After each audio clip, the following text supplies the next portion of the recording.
Je me tasserai d'ici la fin de l'émission. Bon. Tant pis. Il va falloir que je joue avec la caméra ce matin, donc je vais me mettre par là. Le bar de l'économie se prépare avec Florence Sueur jusqu'à 10h30. Nous allons parler cuisine notamment avec l'un de ses invités. C'est Maxime Gérard, c'est bien ça. Il vend des cuisines avec un camion qui sillonne peut-être l'Île-de-France, la France entière, où il vous propose de faire des devis gratuits. Et là, je suis en train d'improviser totalement par rapport à ce que j'ai entendu en antenne, puisque Florence ne m'a pas donné d'informations au sujet de ses invités. Florence, bonjour. C'est le suspense, bonjour. Mais c'est à peu près ça en gros, non?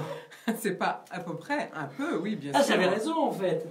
Oui, on va parler de comment devenir cuisiniste, effectivement. On va parler de vêtements écolos aussi, de se former avec la réalité virtuelle, et puis de bien être accompagné, de se faire accompagner lorsqu'on est chef d'entreprise. Merci Florence pour ce petit résumé très court, très furtif. C'est parti pour le bar de l'économie. Très bonne émission jusqu'à 10h30. Et j'envoie l'indicatif. Hein. Merci, je veux bien. Et vous y allez juste après. Hein. Et on y va juste après.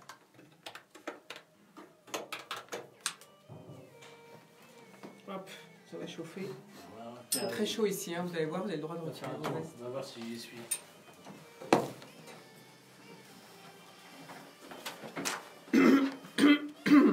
Bonjour, est-ce que vous êtes en pleine forme ce matin? Oui. Faites-nous des petites photos, s'il vous plaît. Non, pas moi. Comment ça vous... Si, nous sommes avec Florence Sueur qui va animer donc le bar de l'économie avec différentes personnalités comme chaque matin. Voilà. Donc restez avec nous, restez à l'écoute. Ça se passe dans quelques instants. Vous faites quoi par exemple? C'est marqué là. Ah oui, c'est marqué là. Et il y a le micro devant. Cuisine équipée. Cuisine, d'accord, super. Bonjour à tous, bonjour à toutes, j'espère que vous allez bien, nous sommes ravis de vous retrouver. Alors effectivement, aujourd'hui, à l'ordre du jour, devenir cuisiniste, être cuisiniste, on va en parler. Fabriquer des vêtements écolos, pourquoi, comment, on va en parler aussi. Se former avec la réalité virtuelle et se faire accompagner lorsqu'on est chef d'entreprise. Pourquoi? Est-ce que c'est difficile finalement? Bienvenue au bar de l'économie, c'est parti pour 1h30 d'émission. Rejoignez-nous sur Facebook, page bar de l'économie, vous verrez notre vidéo en direct et donc nos invités du jour et bien sûr toujours en FM 98.0 ou la web radio internet 98.fr. Alors, pour parler de tous ces sujets, j'accueille tout de suite Maxime Gérard. Bonjour. Bonjour. Vous êtes le fondateur de Cuisine Vénidôme, la première franchise de camion magasin, 5 franchisés en un an. Bravo, j'ai envie de vous dire. Vous avez révolutionné l'installation de la cuisine équipée avec un concept de distribution mobile. À nos côtés, Régis Portugal et Arnaud Bizig. Bonjour. Bonjour. Bonjour Florence. Vous êtes les cofondateurs de Polarise et votre concept, c'est la création à la transmission d'une entreprise. Vous êtes au service du dirigeant et pour un conseil global et sur mesure, intégrant à la fois des dimensions personnelles de type patrimoine, tout comme professionnelles, des stratégies d'entreprise. Et on va en parler avec vous tout à l'heure. À nos côtés, Rémi Renard, bonjour. Bonjour Florence. Alors, vous êtes le fondateur d'Eclos, une marque des vêtements éco-responsables créée en 2018. Et là, on va être très intéressé de voir comment et pourquoi. Et puis, c'est tout à fait dans le ton et dans la demande actuelle. Donc, vous allez nous dire un petit peu tout ce process de création. Et à nos côtés, Oméric Dessart, bonjour. Bonjour Florence. Vous êtes fondateur de Pitch Boy, spécialisé en formation via la réalité virtuelle. Avec vous, on simule des conversations permettant de s'entraîner en situation réelle jusqu'à la maîtrise, j'imagine, de la persuasion, notamment pour les commerciaux. C'est peut-être la première fonction qui est le plus en demande. On verra ça avec vous tout à l'heure, car la première... le sujet du jour, c'est comme toujours, c'est l'info du jour. Et l'info que j'ai choisie, la première, la voici. Bonne nouvelle pour les investisseurs, le CAC 40, la bourse de Paris, a battu un nouveau record. L'indice qui regroupe les cours des 40 plus grandes entreprises françaises a dépassé les 5830 points lundi. Donc ce lundi, meilleur score pour la bourse de Paris depuis 2007, donc depuis 12 ans. Le CAC 40, c'est, je vous rappelle, l'indice qui regroupe les cours de 40 grandes entreprises françaises. En réalité, si l'on tenait compte des dividendes versés, c'est-à-dire de la part des bénéfices versés par les entreprises à leurs actionnaires, le CAC serait bien plus élevé. Et si l'on prend comme point de comparaison le plus bas de la crise, il y a 10 ans, la bourse avait vu sa valeur multipliée par 4 avec les dividendes. Donc sur une longue période, la bourse française rapporte en fait en moyenne du 6%. Alors, je mets des bémols car la bourse, bien sûr, elle est en forme en ce moment alors que l'économie française n'est pas aussi dynamique. Eh bien, ça, c'est dû au fait que les entreprises cotées exportent et donc sont largement mondialisées dans leur chiffre d'affaires. Autrement dit, cela reflète si les pays vont bien, comme par exemple la Chine ou les États-Unis. Et puis, sans oublier aussi que certaines entreprises, pour faire monter leurs cotes, rachètent leurs propres actions. Mais les performances boursières sont bien sûr différentes. Donc, s'il y a des entreprises qui vont très bien, comme par exemple le luxe avec LVMH, plus 42%, ou Airbus avec plus 37%, à l'inverse, eh bien, les trois plus mauvais sont Publicis, Renault et ArcelorMittal, qui perdent entre moins 20 et moins 35%. Sur 5 ans, le record de croissance est détenu par l'entreprise du luxe LVMH, qui a multiplié par 3 sa valeur. Elle a franchi cette année le cap des 200 milliards d'euros de valeur totale, explosant littéralement le pétrolier Total, qui a longtemps été la première valeur française. Alors on va demander à Régis Portugal, qui est spécialisé dans les sujets patrimoniaux, ce qu'il en pense. Régis. Disons que c'est une excellente nouvelle pour une simple raison, c'est que l'investissement, c'est quelque chose de très psychologique. Donc, et quand vous avez le CAC 40 qui va bien, et en tout cas dont on parle notamment à la télé, c'est, je dirais, la vitrine de l'investissement, ça permet derrière de vendre, en tout cas pour des conseils, des projets qui sont beaucoup plus concrets, puisqu'il est possible aussi d'investir sur des entreprises beaucoup plus petites, voire même très très petites, puisque vous pouvez investir sur des TPE, dans du capital investissement, et pour le coup, c'est des choses qui sont très tangibles, parce qu'au-delà d'un indice, derrière, vous avez des entreprises, des emplois et de l'activité économique. Voilà, et puis comme a dit le président de la République, il nous faut 25 licornes pour dans quelques années, donc Exactement. il faut que les Français investissent. Exactement, c'est du psychologique. Il nous faut des vitrines, des leaders pour que derrière, ça pousse l'économie entière. Et ce n'est pas nos startups du jour qui vont nous démentir, on le verra tout à l'heure. Merci beaucoup Régis Portugal. Autre info du jour, eh bien aujourd'hui, c'est un focus sur le salon Batimat, le mondial du bâtiment qui se déroule toute cette semaine à Villepinte. Batimat met en lumière la grande diversité des métiers durant ces 5 jours, car c'est un secteur qui souffre de manque de main-d'œuvre et donc tout ce secteur aimerait séduire les jeunes. Il y a beaucoup d'emplois à pourvoir, sans compter l'intérim. En tout cas, sachez que l'emploi salarié dans ce domaine a augmenté de 1,4% en 2018. Et c'est le plus gros employeur de France avec 1,4 million d'employés salariés directs. Et d'après la CCI de Paris, il y a 113 000 emplois à saisir en ce moment dans le domaine du bâtiment, tout secteur confondu, et en particulier en Île-de-France, notamment avec les projets du Grand Paris. Donc je vous invite à aller sur le salon Batimat. Il y a tout un espace réservé aux offres d'emploi avec des postes qui sont très bien numérés, très bien rémunérés, décidément, avec de fortes possibilités d'évolution professionnelle et bien sûr de devenir entrepreneur. La transformation digitale et les nouvelles technologies dans la construction et le bâtiment appellent aussi à une évolution des compétences à tous les niveaux de la chaîne de valeur et bien sûr des nouveaux métiers apparaissent comme ceux sur la donnée d'une manière générale, tout ce qui concerne le numérique avec son lot de solutions et aux problèmes de gestion et de recrutement qui marquent cette filière.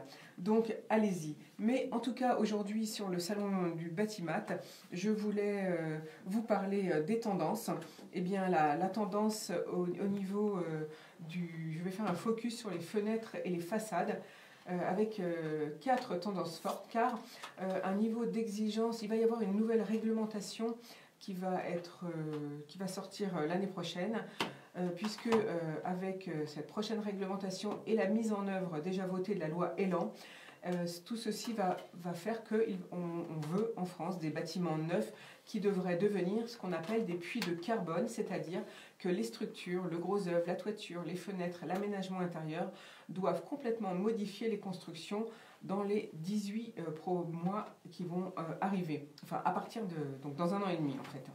En attendant, en tout cas, focus sur les fenêtres et façades, 4 tendances fortes. La première, c'est le souhait des consommateurs, d'ailleurs, c'est un maximum de lumière, d'où un affinement des profilés de fenêtres et donc une augmentation de leur surface de vitrage. En ce qui concerne les façades, un nouveau développement en vitrage extérieur collé, VEC on appelle ça, où même la colle est transparente. La seconde tendance, c'est le développement croissant de l'intégration de multiples fonctions pour une fenêtre.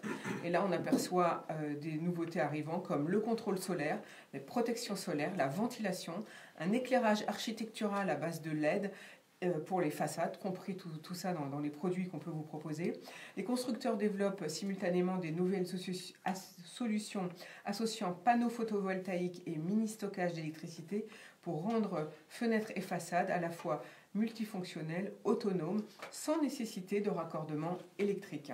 La troisième tendance, c'est la place de plus en plus importante du XXL, rendue possible par de nouveaux intercalaires, ces feuilles de matière synthétique laminées qui sont posées entre deux couches de verre, donc ça donne des vitrages planes de plus de 15 mètres de longueur, ou alors des vitrages bombés, etc. Et la quatrième tendance, enfin, c'est plusieurs solutions de verrières à forte isolation thermique qui se développent, le verre occultant qui se teinte pour maximiser les contrôles solaires. Donc le marché français est détenu par plusieurs industriels qui proposent des choses très étonnantes. Le verre aussi à double vitrage, à couche, sous vide, revient en rénovation de fenêtres dans des bâtiments historiques, alors qu'avant c'était interdit par les architectes des bâtiments de France. En tout cas, je voulais vous signaler quelques solutions très intéressantes.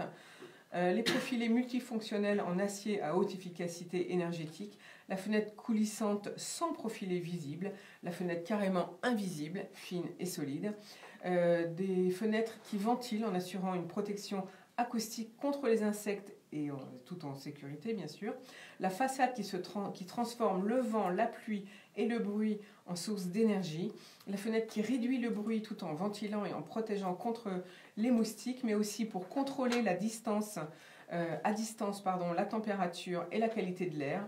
La première fenêtre, on a pu voir aussi la première fenêtre respirante connectée, et puis aussi la moustiquaire invisible intégrée au dormant d'une fenêtre. En tout cas, allez voir des fabricants comme Forster, Highline, Schuco, Somfy, Tecnal, Vicona. Voilà un petit peu un exemple de quelques fenêtres et de cette liste d'innovation. C'est le moment, donc je vous rappelle, Batimat toute la semaine jusqu'au 8 novembre à Villepinte. Et puis allez-y aussi pour les plus de 100 000 emplois à pourvoir. Et enfin, autre info du jour, eh bien, j'avais envie de vous parler aujourd'hui de ce sujet dont vous avez peut-être entendu parler. C'est le directeur général de McDonald's aux États-Unis, Steve Easterbrook, qui a été licencié parce qu'il entretenait une liaison consentie avec un autre membre du personnel, car aux États-Unis, le règlement intérieur d'une entreprise peut interdire à ses salariés d'avoir une relation amoureuse sous peine d'être congédiés. En France, à l'inverse, les relations amoureuses ne sont absolument pas réglementées. C'est la liberté individuelle des salariés qui prime. L'amour au travail ne peut pas être sanctionné, sauf si cela perturbe la vie de l'entreprise, bien entendu. Et en ce cas, pour licencier, un employeur devra démontrer que la relation crée un trouble objectif, par exemple, un problème de comportement inadapté en entreprise. Bref, en tout cas, 3 salariés sur 10 affirment être un jour tombés amoureux au sein de leur entreprise, d'après le sondage de Career Builder. Les rencontres à l'extérieur du travail sont responsables de 15% des relations amoureuses entre collègues, les 5 à 7 de 14%, les heures supplémentaires 9%, les activités sociales comme des petites parties, les soirées entre amis, entre collègues ou les soirées de Noël ou les repas sont à hauteur de 7%. Et donc, c'est autant de bonnes occasions de rapprochement. Alors, on va demander à nos invités du jour ce qu'ils en pensent. S'ils ont peut-être aussi eu des relations avec leurs collègues de travail. On va commencer par Arnaud Bizil. Alors non, pour ma part, jamais de ça au travail, parce que je fais une grosse distinction entre les deux, mais il est vrai que mon premier patron, c'était une PME de 50 personnes, vivait en couple avec son assistante. Alors maintenant, je ne sais plus si l'assistante est devenue assistante ou femme, l'ordre des choses, je ne me rappelle plus très bien. Mais oui, ça peut arriver. Dans cette entreprise, on a vu aussi des couples, des gens qui étaient mariés, qui travaillaient ensemble dans l'entreprise. Donc c'est à la fois, ça donne un caractère familial très, très sympathique. Mais d'un autre côté, moi j'y vois aussi un risque économique, c'est que le jour où l'entreprise va mal, il y a un risque fort que les deux se retrouvent au chômage, malheureusement, avec toutes les conséquences que ça peut avoir pour les enfants derrière, notamment. Merci beaucoup pour votre intervention. Auméric de Sarthe, qu'en pensez-vous ? On a parlé justement à l'instant d'avoir un patron qui sortait avec son assistante. Moi, le premier livre que j'avais écrit, qui était préfacé par Pierre Gattaz, c'était Agenda et gants de velours, et qui parlait du métier des assistants de direction, et où on avait interviewé un grand nombre d'assistantes. Et c'est vrai qu'il y a beaucoup de fantasmes autour de ça, mais c'est aussi une réalité du terrain. Il faut voir aujourd'hui dans les entreprises, on travaille de nombreuses heures, Et donc on n'a plus non plus les occasions de rencontrer des gens à des soirées ou autres, si ce n'est dans le cadre du travail. Et vous avez des grands groupes français où bien, les gens finissent tous les soirs à 21h, et donc eh bien, ils n'ont pas d'autres opportunités ou de rares opportunités que de rencontrer quelqu'un sur leur lieu de travail. Merci beaucoup, Méric de Sarthe. On va demander également à Régis Portugal ce qu'il en pense. Eh ben, comment ça s'appelle, ce sont des choses qui m'arrivent à des gens bien. Donc, puisque ça, Donc ça vous est arrivé. Donc, oui, Voilà. sauf qu'à l'époque, j'étais salarié, donc c'était entre salariés, donc il y a moins de mal, donc, en tout cas par rapport à ça. Mais c'est vrai que je rebondis sur ce qui a été dit. Enfin, moi, à l'époque, je travaillais dans des services où la moyenne d'âge était 28 ans, donc vous voyez, on était relativement jeunes. Et quand vous passez 11 heures par jour en mode start-up, et que finalement tout se mélange un peu, hein, puisque vous travaillez dans la bonne humeur et dans la bonne entente, bah oui, il y a des rapports qui se créent, donc, et tant que ça dérange personne, et en tout cas que ça reste dans un esprit de camaraderie. Donc moi, c'est une histoire qui a duré 1 an et demi, donc vous voyez, c'est une belle histoire. Merci beaucoup pour vos interventions à tous. Allez, dernière info du jour. J'avais envie aujourd'hui de vous parler du bien-être en entreprise, justement. Podcast, ouvrage, salon dédié, le commerce du développement personnel est florissant. Et on vous promet le bien-être absolu en quelques séances. Alors, d'ailleurs, nous sommes sur IDFM, la radio du bien-être. Vous savez qu'on a une émission quotidienne à 15h sur la santé et le bien-être. On a nous-mêmes ici au bar de l'économie un expert en santé qui intervient tous les jeudis, une chronique de 2 minutes. Alors, donc, à force de courir après le bonheur, est-ce qu'on finit par se rendre malheureux? Existe-t-il des recettes du bien-être? Ou alors, est-ce que c'est au contraire important? Eh bien, est-ce que c'est important d'aller voir un coach et d'avoir un coach à ses côtés? On va poser la question à nos invités du jour. Maxime Gérard. Oui, je suis assez d'accord. Je trouve que le développement personnel aide beaucoup. Surtout quand on crée son entreprise, qu'on la développe. Ça amène une confiance en soi. Et d'aller voir des coachs, de se renseigner, de lire beaucoup, c'est vraiment quelque chose qui est très très positif pour l'entrepreneurship, pour le leadership. Et c'est vraiment, enfin, moi j'incite tout le monde à lire sur ce sujet, puisque ça amène beaucoup de positif dans la vie de l'entreprise, mais aussi dans la vie privée. Est-ce que vous êtes fait encore accompagner justement? Parce que vous travaillez beaucoup, j'imagine, on en parlera tout à l'heure quand on va raconter un petit peu votre histoire qui est assez intéressante. Et du coup, vous faites accompagner régulièrement? Oui, j'ai un coach, je le vois une fois toutes les 3 semaines, coach en entreprise et en développement personnel. Et ça m'apporte énormément de bonnes choses. On ne se rend pas compte quand on est focus sur l'entreprise, etc., qui mettent le doigt sur certaines choses, on en prend conscience. Et c'est hyper important d'être aidé, d'être entouré. Est-ce que vous en faites bénéficier vos salariés? Forcément. Mais est-ce que c'est une possibilité, vous offrez à vos salariés de pouvoir bénéficier d'un coach s'ils le souhaitent? Pas forcément, mais par contre, je leur mets beaucoup à disposition des livres.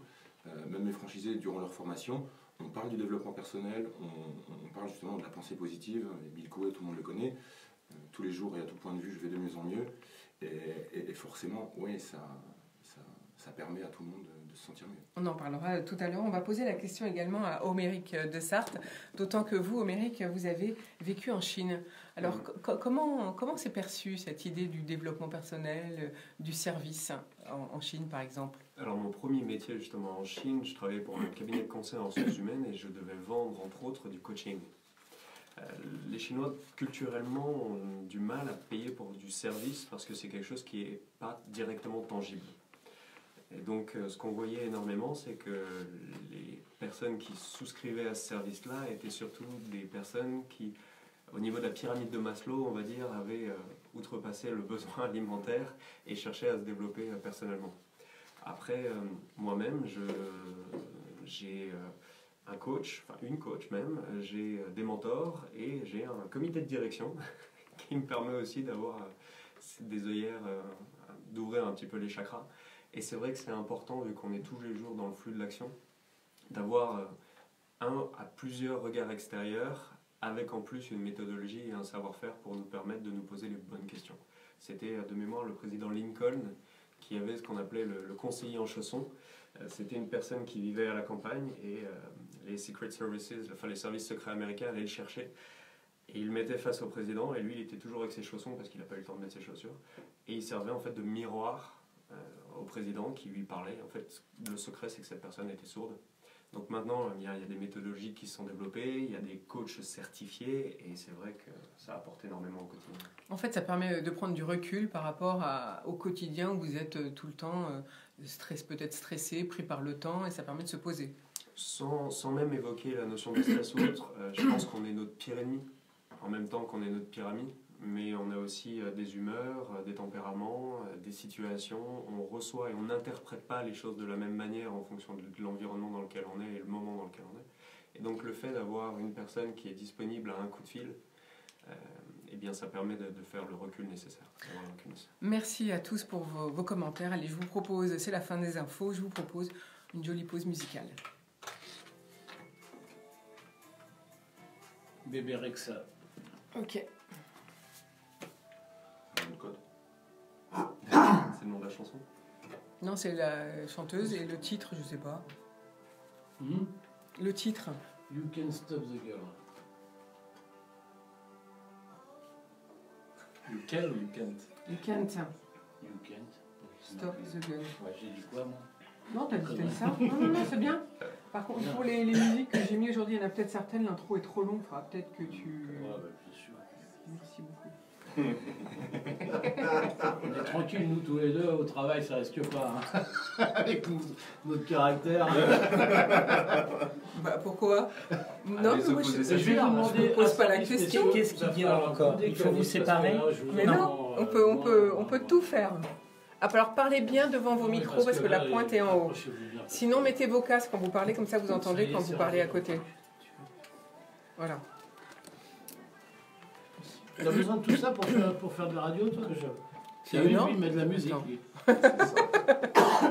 Si l'ordinateur en saute, je sais pas, j'en sais rien. C'est par sécurité? Oui. Parce que les morceaux, j'en ai plein dans la machine. Non mais voilà deux manières de travailler différentes. Moi tout en virtuel. Mais non, il y a plein d'éléments qui sont sur les ordis aussi, les jingles. Bah oui, c'est pour ça. Et les fonds musicaux. Tu vas tout faire tomber. Vas-y. Ouais, mais non, je vais fermer la porte. Je vais fermer. C'est un survivaliste. Des fois que la technologie s'écroule. Toujours un backup. Ouais, moi j'ai prêté une vinyle là, avec un phonographe. On sait jamais. Il y avait un orchestre qui se cachait. À l'ancienne, vraiment. L'orchestre du Titanic, quoi. Voilà. Mais moi, c'est ce que je croyais quand j'étais enfant. Et que j'entendais les musiques à la radio, je pensais qu'ils jouaient vraiment à chaque fois. Quoi. Ah, c'est chouette. Pour eux, ils auraient plus de boulot. C'est un bon concept. Hein? Un bon concept. J'étais persuadé. Une radio éphémère où vous voulez du Maroon 5, il y a Maroon 5. Ouais. Mais Ah, c'était ça la pub serait SFR super, avec. ça. C'était la pub C'est pas SFR possible, avec en tout cas. le guitariste là, il dort et puis le téléphone sonne et en fait c'est pour avoir la sonnerie du téléphone donc il se réveille et il joue de la guitare pour faire la sonnerie du téléphone et il s'endort. Et c'était qui le guitariste ce que c'est Attention. C'était. Allez, on y va, on y retourne. L'iguane. 10 secondes. C'est vite celle-là. Pour une fois. Nous voici de retour au bar de l'économie. Aujourd'hui, nous parlons devenir cuisiniste, vêtements écolo, se former avec la réalité virtuelle, se faire accompagner lorsqu'on est chef d'entreprise. Et pour cela, j'ai à mes côtés Régis Portugal et Arnaud Bizige pour Polarise, Oméric de Sarthe pour Pitch Boy, Rémi Renard pour Éclos et Maxime Gérard. Vous êtes le fondateur de Cuisine Vénidôme. Alors, racontez-nous un peu comment est venue cette création d'entreprise, puisque vous avez commencé à travailler dès l'âge de 22 ans. J'ai géré mon premier magasin de cuisine à l'âge de 22 ans et on a tenu 4 ans. On avait des charges de structure assez importantes, une masse salariale. Un magasin, ça coûte cher, évidemment, Voilà, il y a une charge fixe, c'est ça que vous voulez dire. Et du coup, au bout de 4 ans, l'entreprise n'a pas tenu et je me suis dit, je veux rester dans ce milieu que j'adore, que je connais par cœur, mais je ne veux plus de salariés, plus de magasins.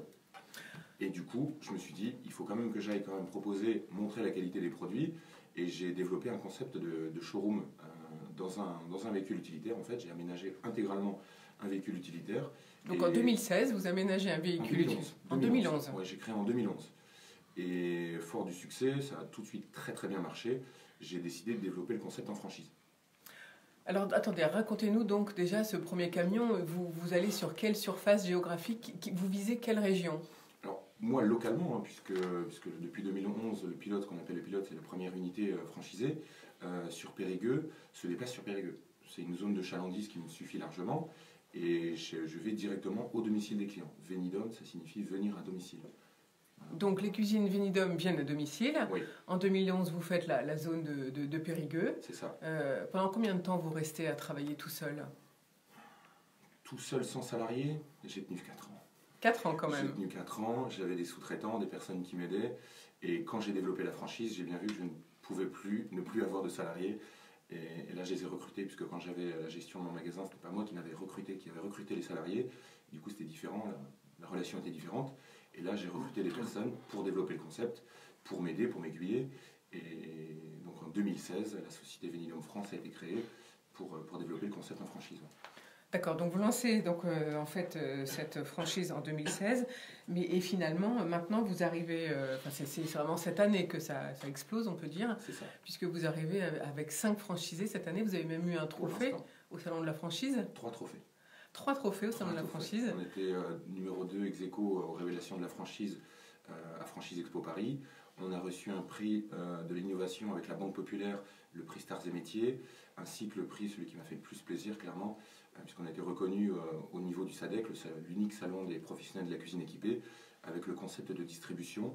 Et je touche du bois, on concourt pour un 4e prix organisé par la Chambre des métiers, les artisans innovateurs.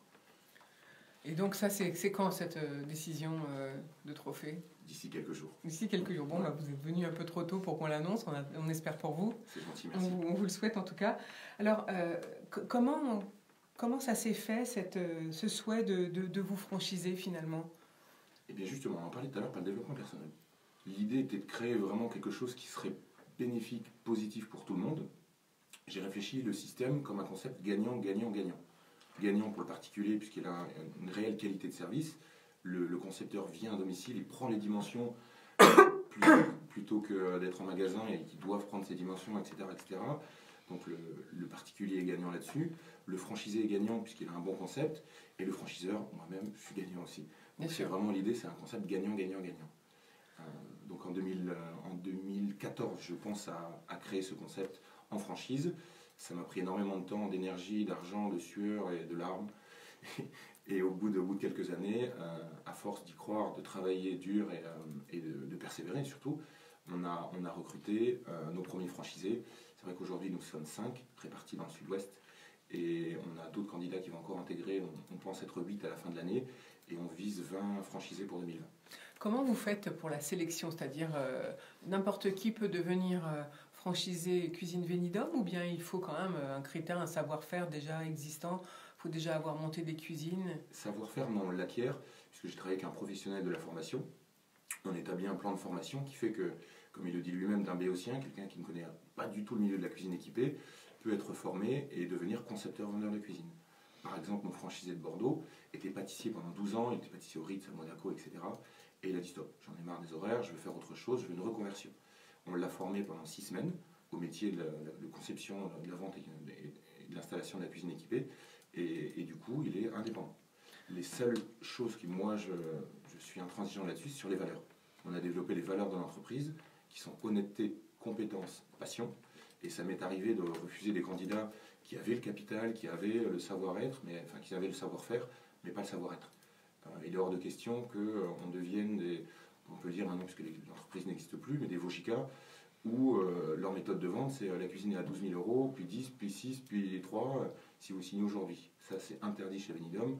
On a vraiment intrinsèquement nos valeurs de honnêteté, où il n'y a pas de remise entre. Donc ce que vous voulez dire, c'est le prix au plus juste du prix. C'est ça, et c'est pour ça que les valeurs ont été très on en reviendra tout à l'heure quand on parlera du côté consommateur. Continuons à parler un petit peu du recrutement et du franchisé. Si on veut devenir franchisé Venidom, qu'est-ce qu'il faut compter comme capital? Comment fait-on? Alors avec un apport de 15 000 €, on commence à aller voir les banques. On a fait beaucoup de partenariats avec des sociétés spécialisées dans le financement des franchisés. Et du coup... Donc il y a des banques spécifiques, c'est ça que vous voulez dire, qui on a vous fait des aident? accords cadres. Alors on peut peut-être citer des noms pour certains qui... Pourquoi pas, avec la Banque Populaire, on est en train pour parler avec le Crédit Agricole. L'idée, encore une fois, que les banques connaissent le concept, puisque c'est innovant, personne ne connaît. Moi-même, quand j'ai créé en 2011, je suis allé voir des banquiers pour faire financer. Il y a une banquière, je ne citerai pas, qui m'a dit: mettre une cuisine dans un camion, ça ne marchera jamais, je ne le finance pas. Voilà, vous savez qu'il y a les 3 phases Quand on a quelque chose d'innovant, d'abord on est pris pour un fou, après on dit ah, c'est pas mal, puis après on dit bah oui c'est évident. Et maintenant ça paraît évident à tout le monde, mais en 2011 c'était pas le cas. Donc oui, on a fait des partenariats pour que les banques connaissent la rentabilité, le concept et l'originalité. En fait, vous voulez dire que c'est dur de convaincre un établissement financier? C'est le plus dur, c'est clairement le plus dur. Je vois le cas d'un franchisé, d'un candidat à la franchise qui avait 23 ans, qui n'est pas propriétaire, qui habitait chez sa mère et qui n'a pas été financé parce que justement les banquiers ne connaissent pas. Oui, mais vous n'êtes pas cuisiniste, ils ne comprennent pas qu'on peut les former. On les forme pendant 7 semaines et à la fin, ils sont clairement opérationnels. Ils connaissent le métier, ils arrivent chez les clients, ils ont des idées d'agencement, ils connaissent le logiciel en 3D, les produits. Donc c'est une vraie formation qualifiante. Alors qu'est-ce que vous leur offrez à ces franchisés parce que bon, qui dit franchisé dit bien sûr royalty, j'imagine, pour utiliser le nom, mais ça veut dire aussi que derrière il y a du service de votre part. Bien sûr. Alors, hormis la formation, quel est-il? C'est une assistante permanente. Je vous donnais le cas hier soir, chez mon franchisé d'Agen qui m'a appelé, tout content. Maxime, j'ai vendu une super cuisine, je suis très content. Par contre, pour passer la commande, est-ce que je peux prendre 1 heure de votre temps pour être sûr de ne pas faire d'erreur, puisque ça fait partie de ses premières ventes. Et du coup, c'est une assistante permanente. Je suis toujours, il m'appelle tout le temps, tous les jours. C'est mon nouveau métier, c'est ce qui me plaît, c'est d'aider les concepteurs quand en démarrage d'activité, ils ont des doutes. Mon franchisé de Bordeaux, c'est pareil, techniquement, il me dit Maxime, là je voudrais accrocher un meuble, mais là, comment est-ce que je vais faire? Je lui donne des solutions, puisque j'ai l'avantage d'être concepteur-vendeur, installateur, gérant de magasin à l'époque, voilà. Gérant de camion-magasin et franchiseur. Donc c'est une question d'ordre comptable, d'ordre d'agencement, d'ordre technique. Je suis le référent et je suis toujours joignable pour eux. Alors, l'ordinateur, le service via les sites web, etc., est-ce que ça aussi, ça fait partie de ce que vous leur mettez à disposition pour pouvoir gérer plus facilement? Complètement, ils ont des logiciels de gestion mis à disposition, des logiciels pour bien sûr réaliser le plan en 3D de cuisine, réaliser les devis, les factures. Il y a vraiment tout le concept. C'est pas, comme je dis souvent, mettre une cuisine dans un camion, tout le monde est capable de le faire, clairement. Mais par contre, développer un système complet où on a travaillé énormément pour que tout soit pris en compte. On a par exemple créé un uniforme, on a tout ce qui est flyer, le site internet est déjà prêt, ils ont une page dédiée. L'idée d'un franchisé, ce qu'il attend, c'est d'être aidé, d'être suivi. Et du coup, on lui apporte tellement de choses que tout ce qu'il a à faire, c'est à concevoir et vendre les cuisines. Donc on a compris que si on veut devenir franchisé Cuisine Venidum, il faut un minimum de 15 000 euros d'apport. C'est ça. Et après, la royalty annuelle, le pourcentage que vous prenez sur le chiffre d'affaires, il est de combien à peu près? 3,5, pas à peu près, très précisément 3,5 la première année, et à partir du 13e mois, 4%, plus 1% pour la publicité nationale, puisque là, par exemple, on a des publicités dans les journaux, dans les magazines nationaux, pour faire connaître la marque, le concept, et pour leur apporter des prospects. D'accord, donc ça c'est... Au-delà, juste pour continuer, au-delà du capital, simplement, c'est l'envie. C'est l'envie d'être chef d'entreprise. La personne de Toulouse m'avait appelé il y a 2 ans. Il me dit, Monsieur Gérard, j'ai entendu parler de votre concept, j'aimerais intégrer les cuisines Venidum. Je lui ai dit qu'il fallait 15 000 euros d'apport, il me dit, je ne les ai pas. Par contre, je vous rappelle dès que je les ai. 1 an et demi, il a travaillé, économisé, et c'est ça qui m'a plu, c'est vraiment l'envie. Je l'ai vu en lui, dans ses yeux, qu'il avait vraiment envie de faire ça. Et du coup, on l'a intégré, même si au départ, c'était pas forcément évident, avec son faible apport. Mais il avait une telle envie, une telle hargne, vraiment, il s'est dit non, c'est ça que je veux faire. Bref, la passion, c'est ce qui vous... C'est ça, quelqu'un qui a envie de rechercher. Alors, vous souhaitez bien sûr développer cette franchise. Quelles sont les premières régions que vous avez identifiées où il y a un besoin finalement? Alors, avec mon consultant au démarrage de la franchise, pour toute l'ingénierie du réseau, on a décidé de fonctionner dans un premier temps en tâche d'huile. Tâche d'huile, donc c'est en escargot, c'est-à-dire le siège social est à Périgueux, à côté de Bordeaux. Donc là, on a 5 franchisés dans le sud-ouest. Et du coup, là, on ouvre les candidatures dans d'autres régions. Là, on a une candidate à Manosque, au-dessus de Marseille, on a une candidate à Saint-Lô, un candidat à Brie. Enfin, on a des candidats dans toute la France qu'on reçoit cette semaine, la semaine prochaine aussi. Et donc, on n'a pas réellement de secteur qui est fermé. On ouvre tous les secteurs en France. Alors, pour pouvoir faire tout ça, vous avez parlé de développement via des sites web, puisque vous proposez des solutions d'aide aux franchisés. Où sont faits tous ces développements? Vous avez des salariés en interne ou bien vous confiez à des consultants, des indépendants, les missions? Oui, tout à fait. Ouais. Donc finalement, rester indépendant tout en travaillant ensemble, c'est un peu le fer de lance de votre franchise. C'est ça, c'est l'idée, c'est clairement l'idée. Ouais. L'accompagnement. Alors parlons un peu du côté consommateur. Pour nous, le consommateur, comment ça se passe par exemple au niveau des matériaux? Ça veut dire qu'il y a tout dans le camion. On va au camion finalement et on peut voir, sur votre site internet, on voit des très belles cuisines. Donc, il y a tellement de matériaux qui existent. Comment faites-vous, j'allais dire? Bien, l'exposition a été faite de manière à ce que les clients soient rassurés et puissent voir. On a plus de 120 porte-échantillons. On a des présentoirs avec du granit, de la céramique, avec tous les matériaux en verre trempé, etc., etc. Et le camion est là vraiment pour être surtout dans l'espace choix, ce qu'on a appelé, où le client va choisir son coloris de plan de travail, la matière pour la crédence, est-ce qu'il veut du verre de synthèse, est-ce qu'il veut une image derrière, est-ce qu'il veut des éclairages, des accessoires, des prises rétractables, et tout est dans le camion pour assurer le client qu'il puisse voir, toucher.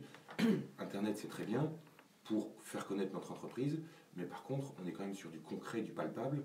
Un projet cuisine, c'est important, et le client est vraiment ravi déjà de ne pas se déplacer, qu'on vienne à domicile directement, et ensuite de pouvoir voir, toucher la qualité et être assuré tout simplement de la fabrication. Alors j'imagine que j'ai parlé du salon Batimat, j'ai fait un focus, j'imagine que vous y êtes allé. Est-ce que vous avez vu des nouveautés intéressantes, dites-nous? Fantastique. Là, on est en train de référencer un fabricant, je peux le citer? Bien sûr. Sifisa, un fabricant à Genève, qui fait des portes de placard. Et là, il a un prix d'innovation, puisqu'en fait, il a fait des portes de placard chauffantes. Et du coup, avec 40% de moins en tout cas, meilleur rendement par rapport à un chauffage traditionnel, gain de place, c'est vraiment, vraiment pas mal. Ouais. Ça, c'était une nouveauté qui m'a beaucoup plu. Avec ces portes-là, on n'aura plus besoin de radiateur dans une cuisine. Ça va nous chauffer la cuisine. Tout à fait. Ouais. C'est fantastique, vraiment, effectivement. Vraiment sympa. On peut les disposer dans les chambres, puisque nous, en tant qu'agenceurs dans l'habitat, on s'occupe aussi bien d'agencer les cuisines, des salles de bain, des dressings. Et qui dit dressing dit porte de placard. Donc on peut proposer cette solution depuis cette année grâce à Sifisa, entreprise française. Donc ça, c'est la nouveauté phare que vous avez remarquée sur Batimat. Il y en a eu d'autres? Dans le milieu de la salle de bain, oui. Toujours des radiateurs chauffants aussi, des radiateurs en verre chauffants. Qu'est-ce qu'on a vu encore? Après, des nouveaux matériaux pour tout ce qui est plan vasque, en céramique moulée, en verre ou en corian. Il y a des choses... Oui, parce que vous ne faites pas que de la cuisine, vous pouvez aussi faire des salles de bain. Exactement. On m'a toujours dit, Monsieur Gérard, c'est bien gentil, mais pourquoi on ne le savait pas que vous faites de la salle de bain? Pourquoi vous ne l'avez pas mis dans votre nom? Je dis, cuisine, salle de bain, dressing, vénidum, ça faisait un peu long. Mais maintenant, on est habitué, on est vraiment considérés comme des agenceurs de la maison.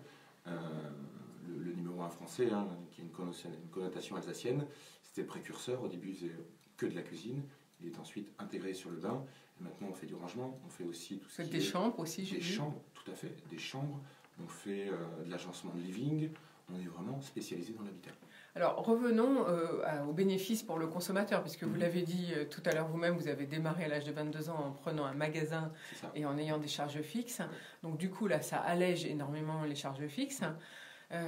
Quel est le bénéfice pour nous, le consommateur? Puisque nous, ce qu'on recherche, c'est bien sûr, comme d'habitude, le tarif, le rapport qualité-prix, mais quand même, le tarif, c'est important. Qu'est-ce que ça apporte pour Qu'est-ce qu'on peut dire?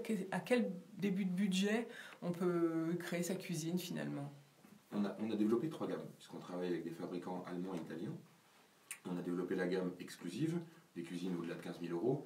On a la cuisine en famille, de 10 à 15, et on a les cuisines petit budget. Ça m'est arrivé pour des investisseurs, des cuisines de 2 000, 3 000 €, électroménager, installation comprise. Par exemple, tous ceux qui louent, c'est ça que vous voulez dire. Tout à fait. Ceux qui ont des besoins de location, ils mettent des cuisines pas trop chères parce qu'on sait que le matériel va être abîmé ou vite usé. Pas trop cher, justement, ils reviennent là-dessus. Parce qu'ils en ont assez des meubles en kit. Et nous, chez Vénidum, on propose que des meubles montés d'usine.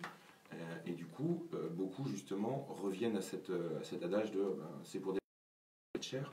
Ils préfèrent maintenant avoir des meubles qualitatifs et investir une fois plutôt que 3-4 fois changer la cuisine à chaque renouvellement de bail. Maxime Gérard, pour les cuisines Vénidum, alors finalement, quels sont vos besoins développés actuellement? Les besoins, c'est clairement le concept au niveau national, recruter des personnes qui sont animées par l'envie d'être chef d'entreprise, attirées par le milieu de l'habitat, qui soient déjà concepteurs-vendeurs ou non d'ailleurs. On a des concepteurs-vendeurs qui sont franchisés, on en a la plupart qui ne sont pas du tout liés. Et vous êtes attiré par le milieu de l'habitat et qu'accessoirement vous avez 15 000 € de côté, mais n'hésitez pas à nous contacter. On trouvera des solutions pour vous financer votre... Alors, vous nous avez dit qu'au niveau matériaux, vous utilisez beaucoup de matériaux qui viennent d'Allemagne Oui. et d'Italie. Pourquoi? C'est... Alors, et j'aime beaucoup la mentalité allemande, la qualité des produits, le respect de l'environnement et le rapport qualité-prix. Fabricants français qui ferment, malheureusement, hein, on est un pays où l'industrie ne se tient pas bien, et au niveau des coûts, au niveau de la rigueur et au niveau de la qualité et respectueux de l'environnement, sans formaldéhyde, etc. J'ai trouvé en mon partenaire allemand vraiment un partenaire de grande qualité. Merci beaucoup Maxime Gérard pour cette présentation. Donc je rappelle que vous faites un appel, c'est votre besoin primordial de gens passionnés qui voudraient devenir franchisés. Cuisine Venidome, même si vous n'installez pas que des cuisines. Et pour cela, on fait comment pour vous contacter? Vous pouvez aller sur le site internet franchise-cuisine au pluriel venidome.com ou sur venidome.com, on a aussi. Et on revient tout de suite, on fait une nouvelle pause musicale et dans quelques minutes, on aborde un autre sujet.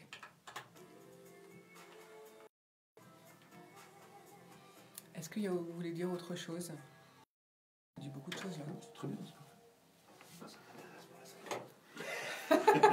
J'ai pas encore de franchisant en Ile-de-France. Bon, il va falloir que vous fassiez un tir groupé. Ça va venir. Vous venez avec votre camion, vous faites un tir. C'est un marché. C'est ce que font les Portugais. C'est un marché. Donc, pour les plans de travail, ils sont super bien. Par exemple, dans l'Est, il y a une équipe de Portugais qui fait toute la côte, qui vient chercher les projets. Ils partent fabriquer pendant une semaine et la semaine d'après, ils reviennent tout installer. Enfin, moi, c'est comme ça que j'ai fait, comme ça que je le sais. Les Italiens aussi. Hein. J'avais une à faire. Les Polonais aussi. J'ai recherché sur Internet. Vous avez les plus beaux plans de travail, et comme c'est des gens qui ne font que le plan de travail, vous avez tous les matériaux. Donc, c'est d'un rendez-vous, vous choisissez tout de suite, vous gagnez du temps, ça. vous vous occupez plus de rien. Pareil, Vous les pour appelez, je les ai appelés, oui, ok, on vient, ils sont venus. Les personnes qui ont des projets de cuisine et qui nous appellent. Ils sont vraiment ravis, au-delà du prix, etc., de ne plus avoir à se déplacer. C'est vous qui venez à domicile, ça c'est Enfin, super. c'est vrai qu'on voit des très belles cuisines. Moi, ça m'a donné une cuisine hyper pratique, quoi. à refaire dans quelques temps. Ouais, je m'en occupe. C'est vous qui faites le montage? J'ai des salariés. Moi j'ai des salariés et mes franchisants des sous-traitants, Ah ouais, des artisans. c'est que des commerciaux en fait. Des concepteurs vendeurs. Vraiment des conseils. Ouais, il faut- Le but c'est pas juste on vend pas un Ah canapé. ouais, d'accord. Ah non. On a un vrai conseil, on passe du temps, parfois une demi-journée entière sur le Oui, logiciel. parce que Réfléchir, les gens, ils ne savent optimiser. pas forcément ce qu'ils veulent. Ouais, puis, Nous, on a la vision en 3D, je leur apprends justement à voir en 3D comment optimiser. Donc ça, ils savent faire. Comment utiliser le maximum de... Optimiser, ouais. ouais, c'est intéressant de faire ça. Moi, j'adore. C'est qui nous as-tu mis là? Là, c'est Marie-Flore. Il y a, Et ça il y a le s'appelle président de CPME, Tout, oui, M. Aslan, qui est menuisier charpentier, et il est sur une éco-conception, c'est-à-dire que c'est que des bois qui sont sélectionnés, etc. Est-ce que, Ouais, il faut là tout aussi, il y a parce plein que si vous de... recherchez J'en la parlerai qualité- il y a plein de nouveautés dans En le termes bois. de fabricants, j'ai trouvé. Clairement, on a fait un super partenariat. On a des prix. Est-ce que l'un d'entre vous veut intervenir et lui poser une question? On change de sujet ou pas? Au micro, est-ce que vous voulez quelqu'un? Non, moi je trouve que le concept est... Enfin, généralement les franchises, il y a un peu de tout dans la franchise. Et vous allez parler de très important, c'est la culture. Et, Vous allez commenter tout de suite alors. et ça c'est rare. Allez, C'est on repart. Attention. On parle de l'économie. Aujourd'hui, je suis en compagnie de Maxime Gérard, fondateur des cuisines Venidome, de Sarthe pour Peach Boy, de Rémi Renard pour Eclos et de Régis Portugal et Arnaud Bizig pour Polaris. Justement, Polaris, c'est l'accompagnateur du chef d'entreprise. Alors, Arnaud Bizig, pensez du concept de Maxime Gérard de Venidome? Alors le concept me plaît beaucoup. Enfin, au-delà du concept, me plaît beaucoup parce que c'est lui qui est le vrai pilier de l'entreprise, comme toute entreprise. Et il a utilisé des mots qui sont très forts, qui sont culture et valeurs. Et il est en adéquation avec les valeurs, il sait ce qu'il veut, et il sait ce qu'il veut donner aux gens et ce qu'il attend des gens. Et dans le domaine de la franchise, où on a du très bon et du très mauvais, il est plutôt dans les très bons, parce qu'il a ces éléments de valeur, de contrôle d'entrée, de contrôle de sortie, de permanence de ses franchisés. Voilà, j'ai beaucoup aimé ce projet dans ce sens-là. Après, la cuisine, c'est pas mon domaine. Voilà, donc moi je ne suis pas client parce que je suis très mauvais cuisinier. Voilà, les valeurs, c'est très important. Et il l'a dit d'ailleurs, lui, ses valeurs sont honnêteté, compétence et passion, et c'est ça qui est important. Alors, il ne suffit pas de les dire, hein, il faut aussi les affirmer. Et puis les mettre en pratique. Je ne sais pas si vos auditeurs le voient, mais dans la stature du dirigeant, il y a les valeurs qui sont imprimées, donc il y a une corrélation entre les deux qui font que ça donne une fermeté et une loyauté vis-à-vis du client. Merci beaucoup pour votre intervention, Arnaud Bizic. On va passer la parole tout de suite à Rémi Renard. Alors vous, Rémi, vous êtes le fondateur d'Eclos. C'est tout jeune, hein, vous avez 2 ans, c'est la vraie start-up. Vous avez l'idée, en fait, de fonder des vêtements écolos. Vous est venue cette idée? Alors oui, ça a un peu moins de 2 ans parce que la SARL a été créée en janvier et les premiers vêtements qu'on a pu concevoir sont sortis à l'été de 2018, donc on va dire on est dans le vif du sujet depuis un peu plus d'1 an. Alors l'idée, ça fait quelques années que je suis dans le développement durable, hein. J'ai décidé que ma vie tournerait un peu autour de ce sujet-là. Et la mode, je me suis rendu compte que c'était un des secteurs les plus polluants au monde, surtout que ça générait beaucoup de pollution et au-delà de ça, il y a beaucoup de dans certains pays à bas coût, mais surtout, donc c'est un milieu très polluant, mais finalement pour un besoin final qui n'est pas vital. La plupart d'entre nous autour de la table, on a suffisamment de vêtements dans notre armoire. L'acte d'achat, il est plutôt impulsif que réfléchi dans le domaine du vêtement. Donc il y avait un constat de base qu'on consommait beaucoup, enfin, on achetait beaucoup de vêtements sans en consommer véritablement, puisque les chiffres, c'est que on ne porte réellement qu'un tiers de notre garde-robe. Il y a 2 tiers qui servent absolument à rien, porter peut-être une fois par an. Et donc au final, tout ça, cette industrie-là, c'est à peu près 100 milliards de vêtements qui sont créés chaque année. Donc l'idée de monter Eclos, c'était un défi finalement. Est-ce que c'est possible à l'heure actuelle de créer une marque de vêtements avec des fortes valeurs et du coup en ayant un minimum d'impact environnemental? Donc c'est en parcourant la France, moi, pour aller voir un peu les acteurs de l'industrie textile, donc des filateurs, des teinturiers, des filateurs, des ateliers de confection. C'est en allant à leur rencontre que j'ai voulu voir quelles opportunités il y avait, comment on pouvait faire différemment. Finalement, l'idée, elle est née très rapidement de récupérer des rouleaux de tissu inutilisés. Parce que comme dans tout secteur industriel, il y a du gaspillage, il y a des effets. En fait, ce qui se passe dans cette industrie-là, c'est qu'il y a énormément des milliers de tonnes de rouleaux de tissu qui ne sont pas exploités. Donc plutôt que de créer de la nouvelle matière, l'idée c'était de se dire pourquoi pas récupérer des qui sont en plus de très bonne qualité, dont la plupart des étapes ont été faites en France, et à partir de ces fins de rouleaux de tissu, ça peut être 20 mètres, 50 mètres, 100 mètres, créer des éditions limitées qu'on va faire en France, au plus près des lieux où on récupère les rouleaux de tissu. Voilà un peu l'idée générale. Alors quels sont les premiers vêtements que vous sortez et comment ça se passe? Alors on a réussi à faire pas mal de vêtements, pas mal de modèles, des chemises, des pantalons, des robes, des sweatshirts pour hommes et femmes. Pour nous c'était très important de se dire on veut créer une marque de vêtements, mais on ne va pas juste faire des t-shirts. Il y a vraiment une multitude de tissus qui permet d'imaginer beaucoup de vêtements différents. C'est qui fait le vêtement finalement. Exactement. En fait, la démarche est un peu inversée par rapport à une marque traditionnelle de vêtements. C'est-à-dire qu'on est en train de dire, vu qu'on ne va pas faire créer un tissu et qu'on part de l'existant, finalement, c'est en regardant la matière qui est déjà disponible, déjà créée, qu'on va se dire, tiens, avec ça, on peut faire une chemise, par exemple, ou on peut faire un bermuda. C'est une démarche un peu inverse de ce qui se fait généralement dans la mode, où on dit, cette saison, il nous faut un tissu de telle couleur, tel pantôme, de tel grammage, je veux un mélange de soie avec de coton. Nous, on n'est pas du tout dans cette démarche-là. On se dit, si la couleur nous plaît, ça peut suffire. Alors, quels sont parce que le problème maintenant, c'est de connaître, mais surtout pour vendre, parce que l'objectif, c'est bien sûr de gagner de l'argent, pour investir, pour vous développer. Comment vous faites pour vendre les premiers vêtements que vous avez créés?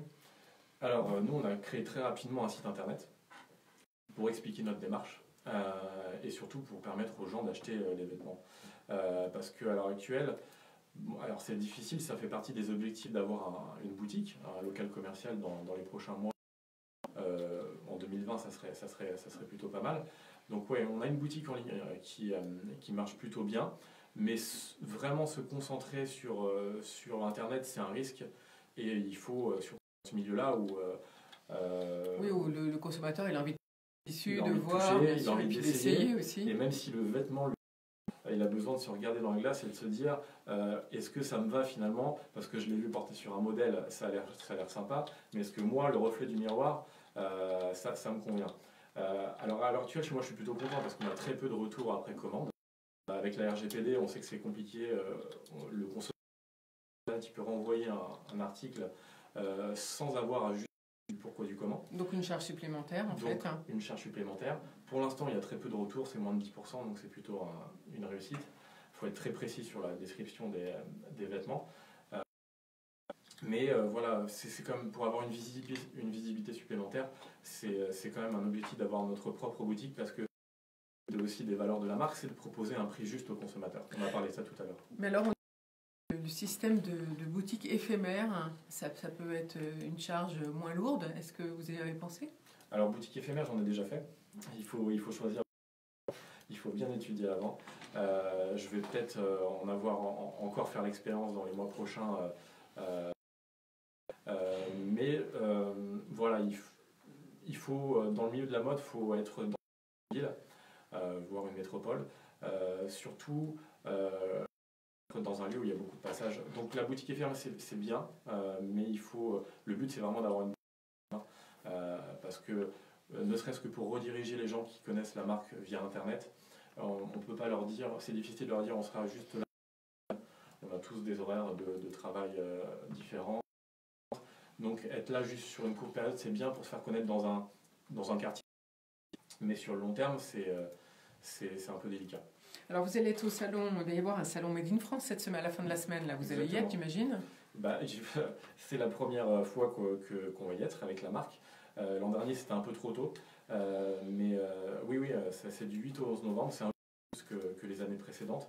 C'est à Porte de Versailles. C'est vraiment un salon qui est génial parce que ça rassemble français qui ont misé sur le Made in France, que ce soit la technologie, la beauté, même tout secteur industriel. Donc c'est vraiment un gros salon et ça va être très dense pendant ces 4 jours. Ouais. Alors vous, pour vous développer, est-ce que vous avez, comme Maxime Gérard, vous avez eu des problèmes de comment vous avez fait pour les idées, c'est bien, mais après il faut trouver pour se développer, se faire aider. Comment faites-vous? Alors le financement au départ c'était un peu compliqué. Moi j'ai économisé de l'argent pour pouvoir moi ne serait-ce que lever, pas lever des fonds, mais j'ai dû... Voilà, déjà pour démarrer, c'est votre propre argent personnel. Avec de l'argent personnel et de l'aide de certains proches. Donc c'est de la love money comme on dit. C'est ça. Mais parce que voilà, les banques c'est difficile quand on a vu qu'il n'y avait pas d'idée de local commercial à la base. Les banques n'aiment pas s'il n'y a pas de boutique physique. Alors, dans ce milieu-là, c'est pas fort. Oui, alors c'est compliqué, mais vu que nous, nous, on achète de la matière et après on la transforme en vêtements. Vu que la banque n'a pas de mobilisation ou de biens qui ont une réelle valeur, c'était difficile d'aller chercher des financements auprès des banques. Mais du coup, il y a eu une campagne de financement participatif en mars-avril qui a permis de lever plus de. Et du coup, ça totalisait 450 précommandes de vêtements. Donc là, vous êtes passé par une plateforme sur votre site. Je ne sais pas si on peut la citer. Oui. C'était la plateforme Ulule. Donc ça donnait vraiment une visibilité à la marque. Donc on va dire qu'il y a eu vraiment une étape qui a été franchie en mars-avril. On dit tout, nous, au bar de l'économie, rassurez. Très bien. Donc voilà, donc il y a eu un palier qui a été franchi.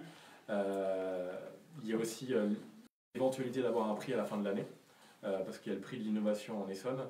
Et Eclos fait partie des 6 candidats qui postulent à être le lauréat au mois de décembre. Comme quoi les prix c'est important, qu'on soit artiste ou créateur d'entreprise, ça aide, parce qu'il y a des primes à la clé notamment. Là, concrètement, avoir ce prix-là, ça peut permettre d'avoir, peut-être se projeter et d'avoir un local commercial en très peu de temps. Ça permet aussi de recruter. Donc ça serait vraiment un vrai plus pour la marque. Donc finalement, vous, par contre, vous faire incuber, comme on dit, à rejoindre un incubateur, ça vous plairait pas? C'est pas possible? Il y a plein de solutions qui ont été envisagées. En fait, moi j'ai rencontré beaucoup de créateurs de marques avec des valeurs similaires à la mienne depuis ces derniers mois.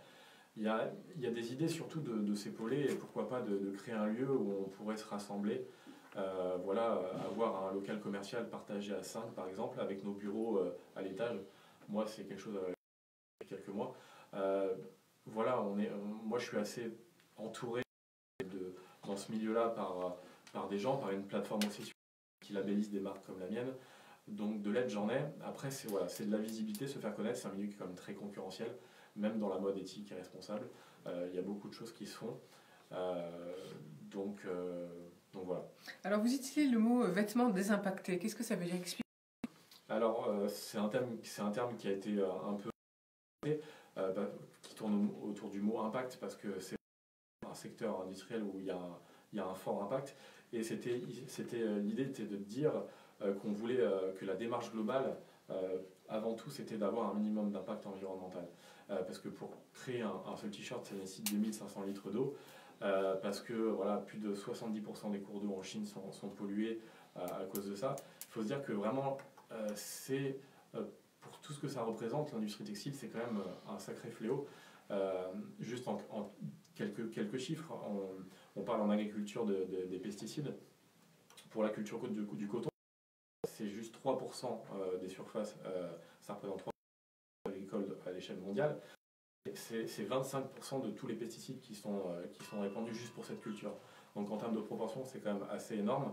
Et puis après, les étapes, après la culture de la matière première, filature, teinture, tissage, c'est aussi plus de 25 des produits chimiques qui sont utilisés pour cette industrie-là. Et comme on le disait, c'est pas non plus un bien vital à l'heure actuelle de s'habiller parce qu'on a tout ce qu'il faut dans notre armoire. Donc l'idée c'était de dire on veut un minimum d'impact et finalement en utilisant de la matière qui était vouée à être soit détruite, soit encore à traîner dans des entrepôts, pour nous la façon la plus écologique de concevoir un vêtement. Puisque finalement quand on récupère cette matière, il ne reste plus qu'une étape à faire, c'est la confection du vêtement. On n'a plus à parler de filature, de teinture, de tissage et tout l'impact autour de ces étapes-là. Alors finalement, l'une des difficultés, j'imagine, c'est de trouver votre matière. Alors, pas réellement. En fait, quand on contacte les fabricants de tissus, ils sont parce que finalement, pour eux, ils savaient pas quoi faire de cette matière. Donc c'est vraiment une démarche aussi gagnant-gagnant avec les fabricants de tissus. On va pouvoir revaloriser leur travail. C'est-à-dire que les causes actuellement qui est tous ces rouleaux qui ne sont pas utilisés, c'est parce que soit ils ont été surproduits, soit ils n'ont pas réussi à être vendus, soit la marque l'a commandé mais au final elle s'est désistée, donc ils se retrouvent avec beaucoup de matière sur le dos, soit il y a un léger défaut dessus qui est presque pas visible à l'œil nu, mais qui est aussi refusé par la marque qui veut la commercialiser. Donc nous on se dit, on va arriver, on va leur proposer un prix intéressant pour que voilà, ils nous considèrent pas non plus comme des gens qui viennent chercher gratuitement. C'est vraiment aussi une histoire de revalorisation et qu'ils soient gagnants dans cette histoire-là. Et puis après, avec des ateliers de confection français, pour nous c'est très important parce que l'industrie textile en France, général, depuis 20 ans, c'est plus de 2 tiers des effectifs qui ont diminué. Donc avant, on avait 300 000 employés au début des années 2000 dans l'industrie textile. Maintenant, il n'y en a plus que 100 000. Donc pour nous, c'est très important de faire perdurer ce savoir-faire-là et de se tourner vers la confection qui ont réellement et qui manquent de clients, de marques pour continuer à travailler. Alors Rémi Reynard, donc je rappelle que vous êtes le fondateur de Eclos. On fait comment donc si on veut vous contacter? Alors si on veut me contacter, on peut aller sur le site internet et envoyer un mail, c'est tout simple. Donc le site internet c'est assez simple, c'est eclos.fr, e2clo.fr. Et puis on est aussi présent sur les réseaux sociaux, Facebook et Instagram.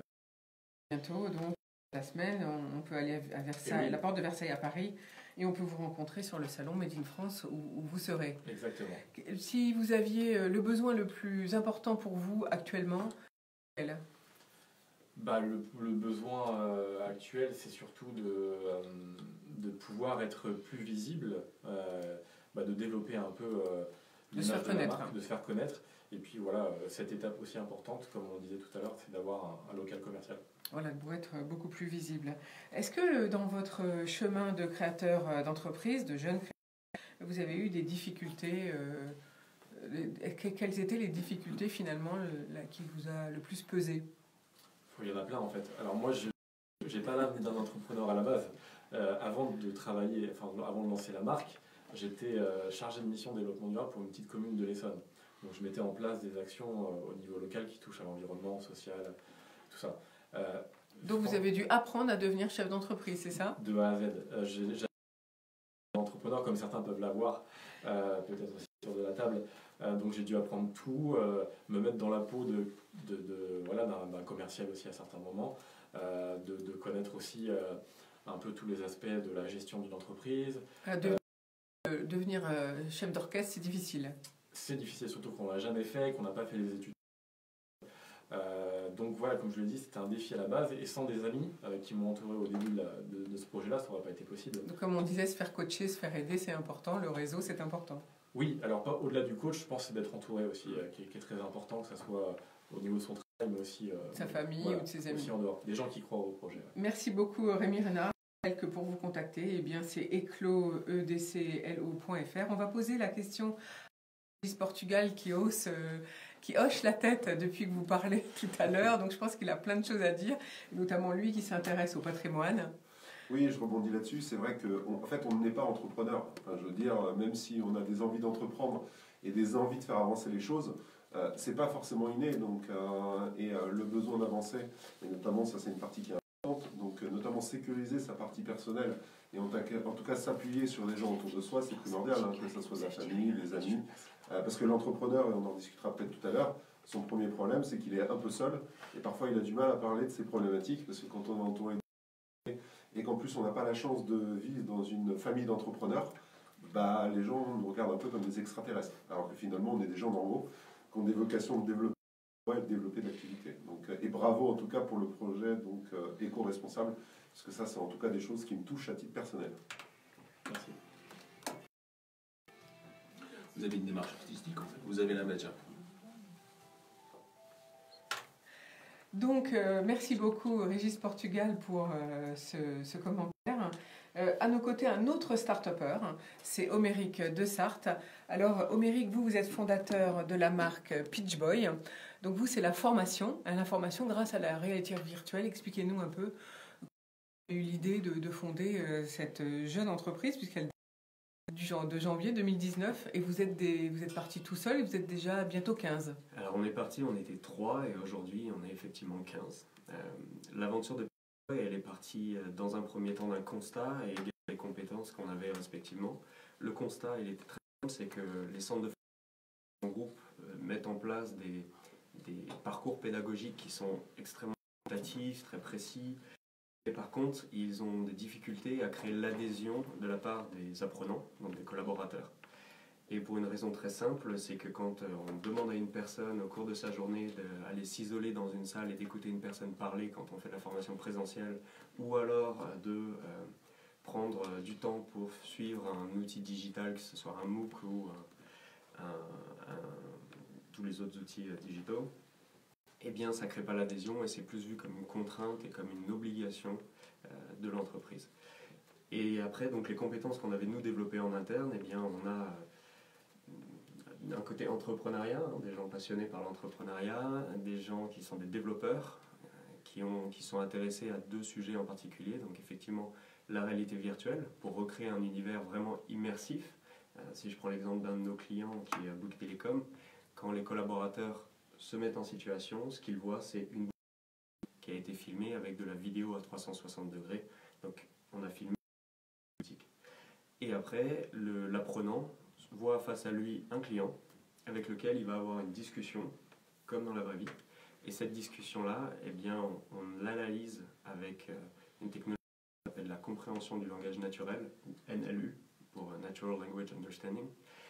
Ce qui nous permet derrière d'avoir développé des algorithmes pour comprendre ce que dit la personne, analyser la manière dont elle s'exprime et donc entraîner une réaction de la part de l'interlocuteur.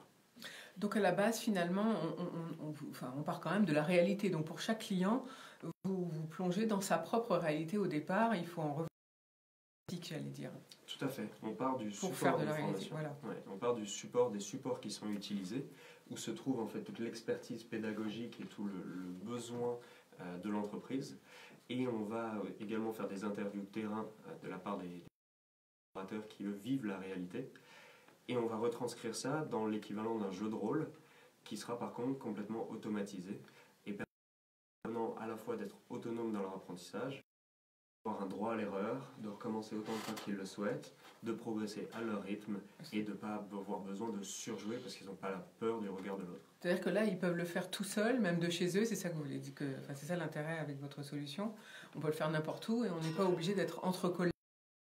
Et comme vous dites, ça fait peur à tous ceux qui ont été et d'être comme jugés finalement. Les premiers feedbacks qu'on a obtenus de la part des premiers utilisateurs, c'est le fait alors on n'a pas été surpris, mais ça a permis de prouver aussi ce qu'on avait imaginé, c'est effectivement on ne surjoue pas, on est mis en situation, parce que eh bien, la machine, lui, analyse les apprenants de la même manière, à part des mêmes critères, peu importe leur origine, leur accent, peu importe les différents critères. Alors la première demande des premiers clients, c'est la formation commerciale.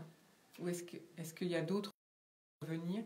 Comment vous envisagez le développement de votre structure de Pitch Boy?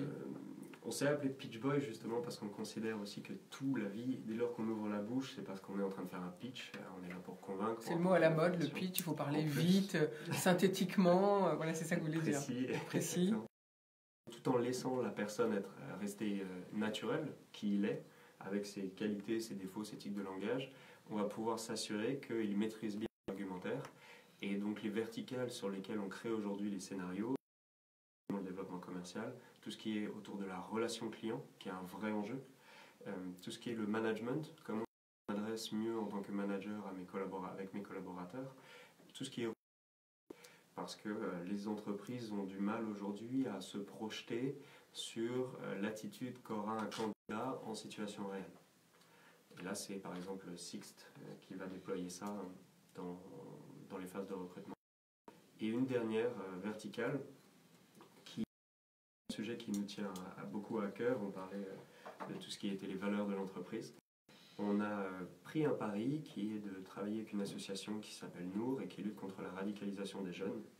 Donc on va à la fin du mois de novembre lancer un tout premier scénario qui va après plus de 5000 écoles sur le territoire national pour vous serez dans la peau d'une mère face à votre ado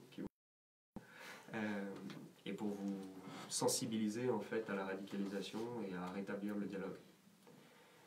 Donc ça nous ouvre aussi des portes très intéressantes. On sait qu'il y a d'autres sujets qui sont aussi des sujets de société qui concernent vraiment pas que le grand public mais aussi les entreprises, comme les sujets de discrimination, sexisme et autres. Et rien ne nous empêche demain d'utiliser la réalité à tous ces sujets de société finalement. Exactement. Alors l'intérêt chez Pitch Boy, j'allais dire, c'est que toute votre équipe est à Paris, enfin est en France mais en particulier donc à Paris, et que le développement de toutes ces intelligences algorithmiques sont faits ici, à Paris. Oui, en interne, j'allais dire. En interne. Aucune partie du développement est outsourcée, tout est fait en interne. Il se trouve qu'on est à Paris parce que historiquement, on est parisien et que les équipes, on les a recrutées localement. Et donc, du coup, vous aussi, vous dites retour à l'informatique, à l'humain, aux maths et à la physique. Pourquoi ? Parce que la particularité de l'être humain, justement, c'est de... Enfin, on est une espèce sur la planète qui est relativement unique, enfin qui est même unique, et la science, c'est ce qui nous a permis de nous organiser et de survivre, même des animaux géants. Bon, après, l'histoire a voulu... On a pu le faire aussi par le langage et par le fait qu'on arrivait à communiquer et donc à nous organiser. Et ce que je vois et ce qu'on constate, nous, on est une société qui est 100% digitale. Ce qu'on propose, c'est un outil digital, mais c'est le digital au service de l'humain. Les entreprises, les grands groupes ont de plus en plus de difficultés à recruter parce que les générations à venir, ce sont des générations qui se sont auto-formées, plus ou moins. Je pense à ceux qui utilisent la Khan Academy ou les MOOC pour apprendre.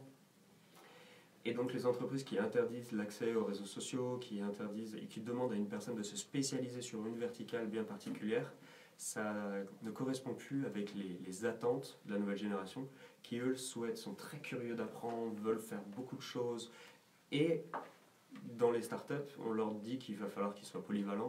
Il va falloir leur dire aussi qu'ils vont changer de métier plusieurs fois tout au long de leur carrière professionnelle. Et donc les outils digitaux vont pouvoir permettre ça. C'est un accès à la connaissance. Maintenant, et ça c'est notre parti pris, il faut que l'accès à la connaissance ne soit pas une contrainte et il faut que ça soit au plus proche du réel. Parce que si je permets à un apprenant de développer non pas seulement ses connaissances, parce qu'on valide les connaissances, mais on ne les développe pas, mais de développer ses compétences, eh bien ce qui différencie les deux, je fais un mot classique, on me transmet de la connaissance mais je ne peux pas la mettre en pratique. Si par contre j'utilise un des scénarios développés par PitchBoy, eh bien là je suis dans du réel, du concret. Et donc on est sur ce qu'on appelle de l'ancrage émotionnel, donc de la longue durée. Et c'est ça l'objectif finalement de votre société avec les projets et les produits, les services que vous proposez actuellement. Comment faites-vous, comment avez-vous fait pour passer d'une équipe de 3 fondateurs associés à 15 ? Financièrement, j'imagine que vous êtes fait aider. Est-ce que c'était simple ? On a eu, je ne sais pas si c'est de la chance, qui a été commercialisé officiellement au mois de septembre. Et là, tout de suite, ça s'est signé avec l'IFCAM, qui est l'Université du Crédit Agricole, avec également Orange en Belgique, et Nour, donc l'association en question. Et là, on s'est dit, bon, on a peut-être quelque chose d'intéressant, et il faudrait peut-être qu'on se structure. Donc, on a enregistré la société le 14 janvier. Et à partir de là, on s'est dit, bon, très bien, mais il faut aussi qu'on ait une indépendance financière pour pouvoir être en mesure de livrer la promesse. Parce que bon, l'entrepreneuriat, il y a aussi beaucoup d'effets d'annonce au départ. C'est-à-dire que c'est des idées au départ. C'est ça, donc voilà. on a la chance d'avoir des grands groupes il faut les réaliser. Et pour les réaliser, on a duré. Et donc on a fait une levée de fonds entre janvier et mars auprès de Business Angel. Donc on a la chance d'être entouré aujourd'hui de 7 personnes qui ont des carrières très très impressionnantes et qui ont un savoir-faire, donc qui sont des personnes comme des mentors qui nous accompagnent aussi. Et donc avec cette somme, c'est 600 000 €, on a pu commencer à structurer une première équipe. Et après, la machine s'est un petit peu emballée dans le sens où on a d'autres grands comptes qui nous ont rejoints, comme Sixt, comme Renault, comme Bread, Banque Populaire, Christian Dior Parfum, LVMH. Et donc là, il a fallu se structurer encore plus pour pouvoir faire face à la demande. Et toujours aussi dans un souci d'amélioration continue. Parce que l'avantage d'un grand groupe, c'est qu'il a des standards. Et donc, on doit toujours travailler sur ces itérations de l'évolution du produit pour rencontrer les demandes. Maintenant, ça a aussi entraîné des challenges. C'est que quand vous avez un produit qui répond aux enjeux et que vous avez un service qui s'associe, eh bien, il faut le packager, le commercialiser, avoir le marketing qui va bien. Et donc, on a dû aussi se professionnaliser d'un point de vue du marketing. Donc, le site, on en est à la 2e version et on va commencer à travailler sur une 3e version, les brochures commerciales, etc. Donc, non, tout ça, ça entraîne des coûts très importants aussi. Voilà, et donc là, pour pallier aux coûts, là, vous avez eu la chance de trouver donc, des business angels. Est-ce que vous envisagez Est-ce que ça suffit ou est-ce que vous allez devoir faire appel à d'autres solutions financières ? Parce que maintenant qu'on a prouvé la valeur du modèle et la valeur ajoutée avec de la donnée qualitative, eh bien, on voit qu'on a une opportunité aussi d'accélérer, parce que je ne l'ai pas précisé, mais la solution peut être faite dans une 40aine de langues. Donc aujourd'hui, on est très en français, anglais et néerlandais. Oui, rencontré au salon qu'avait fait la région Île-de-France, c'est comme ça que je suis tombée sur votre produit que j'ai trouvé très intéressant. Tout à fait. Voilà, c'est comme ça que vous êtes aujourd'hui. Bah, écoutez, on vous souhaite bonne chance. Alors, si on veut vous contacter au Méric de Sarthe, comment fait-on ? Eh bien, par le site internet pitchboy.com ou également, vous pouvez m'envoyer un mail omeric@pitchboy.sc. Omeric, c'est HOMERIC, Omer et Eric, @pitchboy.sc. Alors, pourquoi SC, justement ?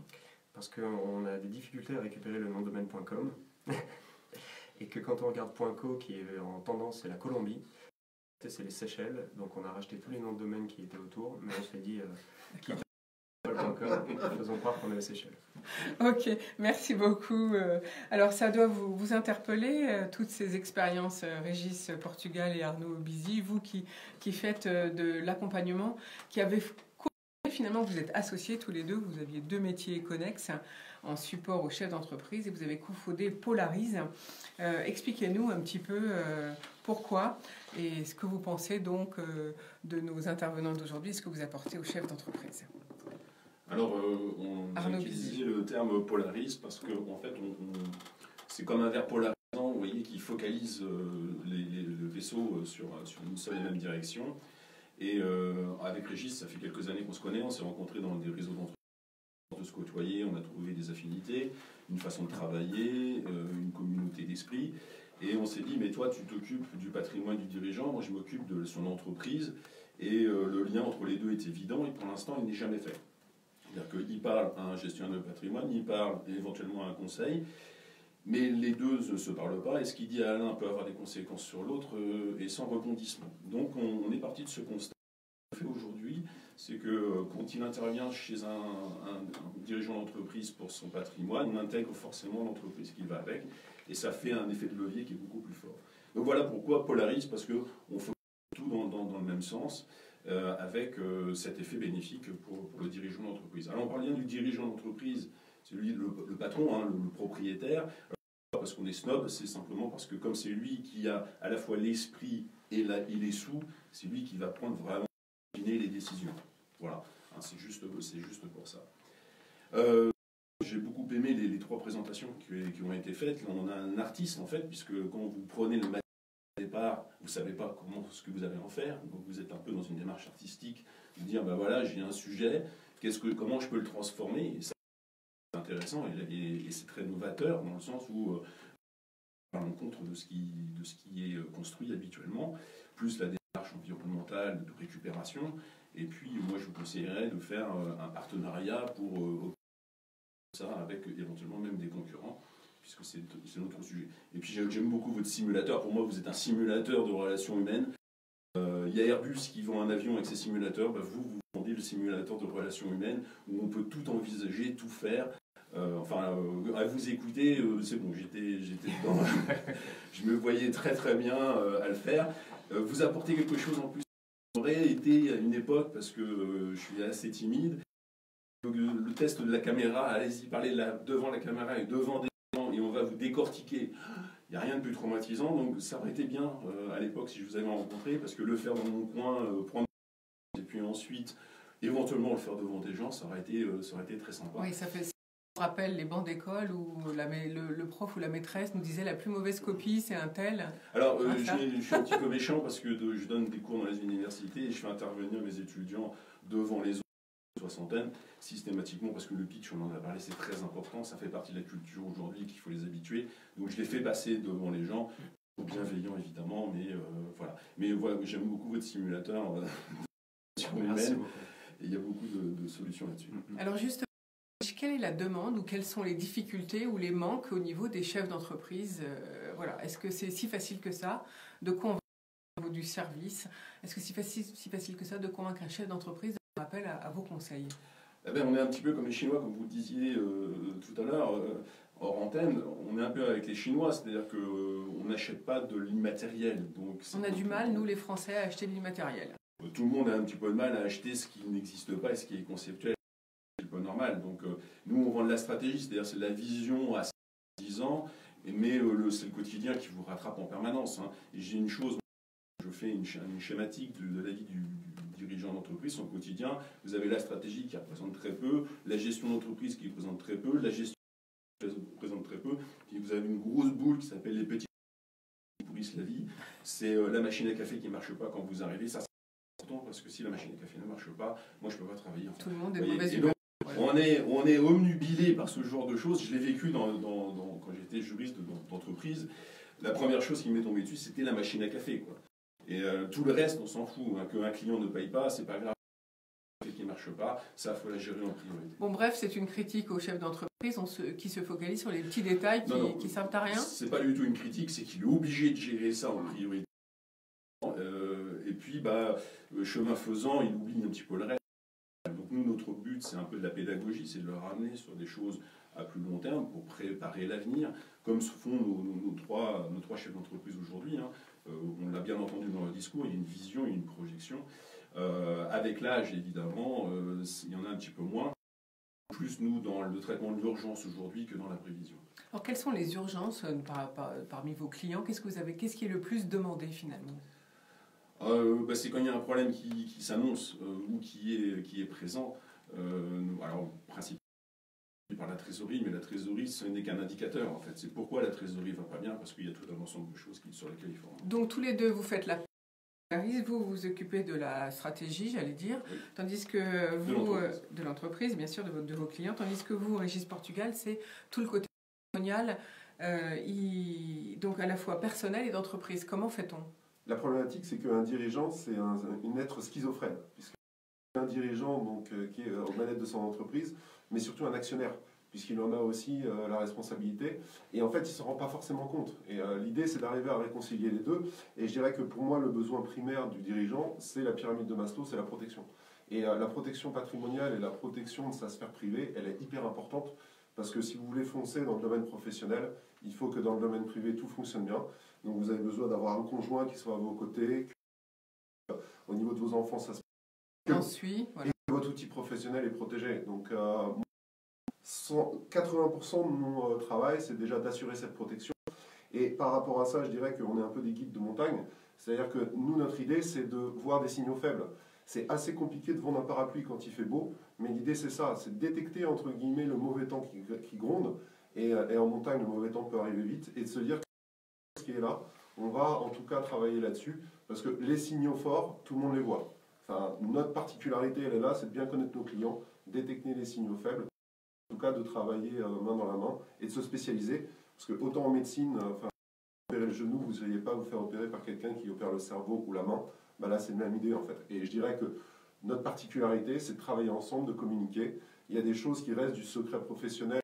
Si effectivement le client souhaite garder des choses au sein de chacun des conseils, mais notre particularité, c'est de se parler et en fait d'espérer demain de faire grossir l'équipe, puisque les peuvent être multiples, donc, et en tout cas donc d'accompagner de manière plus importante les dirigeants. Alors vous vendez du service auprès du chef d'entreprise. Comment ça se passe en Val d'Oise, par exemple, qui est implanté? Alors on est Made in 95 aussi, hein. On a parlé du Made in France, mais on est encore plus Made in 95, tout labellisé tous les deux.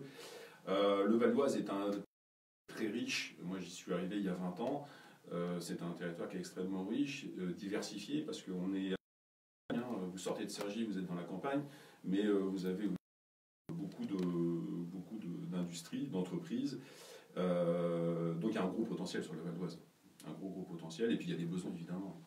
Est-ce que c'est important d'être en réseau ou en réseau pour se faire connaître, ou bien est-ce que...